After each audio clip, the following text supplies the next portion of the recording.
Welcome back to Fun Movies. Today, I am going to explain a 2016 thriller movie called Don't Hang Up. Spoilers ahead, watch out and take care. I hope you will enjoy this video. Make sure to tap the subscribe button and the notification bell to never miss our videos. In the first scene in the movie, we are introduced to a woman called Mrs. Colbean sleeping on her matrimonial bed at 3 a.m. She's then awakened by her phone that rings beside her bed, and the caller introduces himself as a policeman. The caller proceeds to ask the woman if she was alone in the house. The woman answers that her husband was out of town and her daughter called Izzy was in her room. The caller tells her that her house is being surrounded and then warns the woman to not make a move, to not go near the windows, to not switch on the lights in her room, and not to hang her phone up, to not put her daughter's life in danger because there are two suspects in her house who are supposed to be captured. Mrs. Colbean then tries to leave her room because she was worried about her daughter. The caller manages to convince her from going outside her room by telling her she is endangering her life and the police are going to rescue them. She is told to lock her room to be secure but instead blocks the door with her wood cupboard. Mrs. Colbean then overhears commotion that her daughter has been shot and they are preparing medics. Mrs. Colbean panics and drops her phone under the bed as she rushes to remove the cupboard to open the door in her room. The caller then reveals it was a prank all along. However, Mrs. Colbean never heard of this as she was terrified and desperate to find the whereabouts of her daughter, in which we will learn what happened later in this film.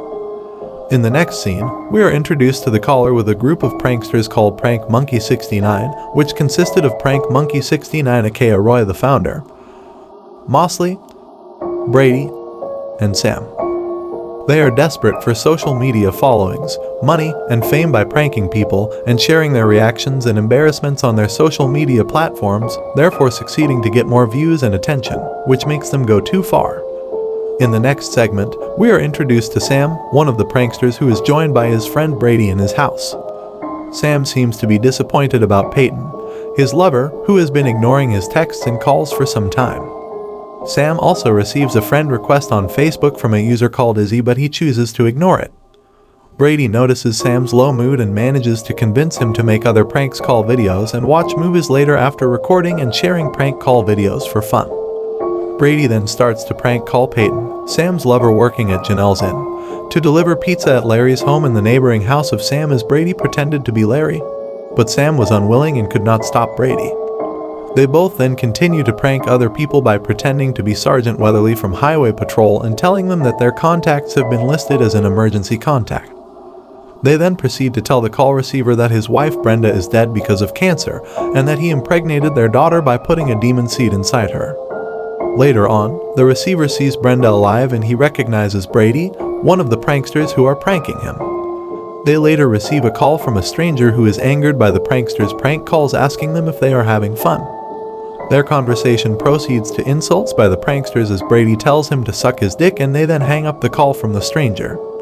Brady then proceeds to call Larry in the neighboring home pretending to be Brad Gunderson. He then warns him of some mischief going on in the neighborhood of teenagers pretending to be gas company workers and even pizza delivery boys, who knock at people's door, and if they find nobody responding they rob the place. Coincidentally, their friend Mosley, who happens to deliver the pizza to Larry, is then scared away with Larry holding a bat. Mosley then notices it is Brady and Sam who made the prank call and rushes to where Sam and Brad are after seeing them laughing at him at the window. Furious, Mosley then tells them to stop pranking him.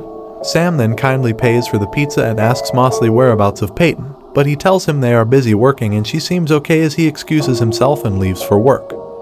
The stranger then calls again and inquires to know about their background issues because they are so rude, mostly Brady.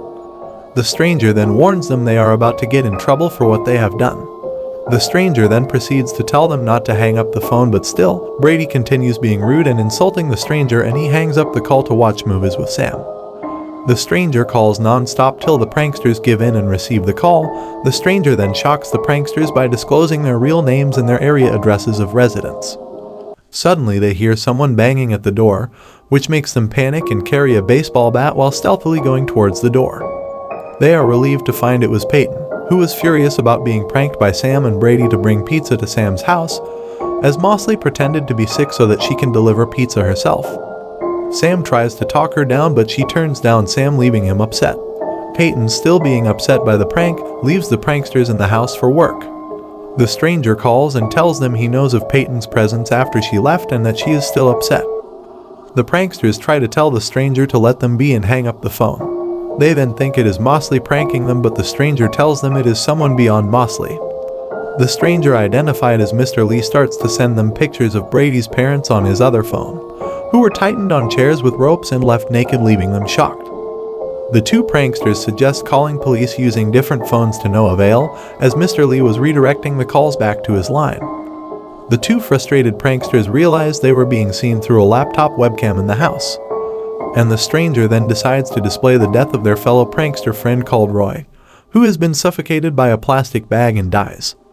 Mr. Lee then displays the capture of Brady's parents on the TV and presents a deal of life for life to Brady, in which he refuses to comply with, while Sam went to check on the commotions that were in the house upstairs.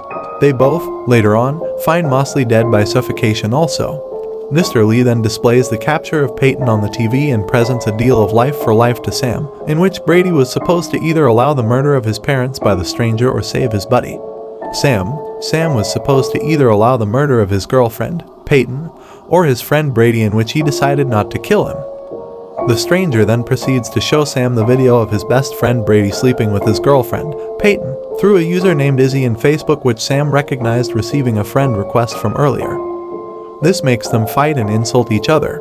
On the other hand, Sam notices that the video on TV was not streaming, but it was 2 hours behind real time. Moreover, they learn Brady's parents were already dead. The pranksters become more furious and begin to search for Mr. Lee after realizing he was around. Brady pushes Sam out of the house and locks himself inside. Sam tries to unlock the door to his house to no avail. Then he notices Peyton's car and the stranger's van. He stealthily goes to the van's cargo door, where he finds stranger's equipment and his girlfriend, who he untied from the ropes.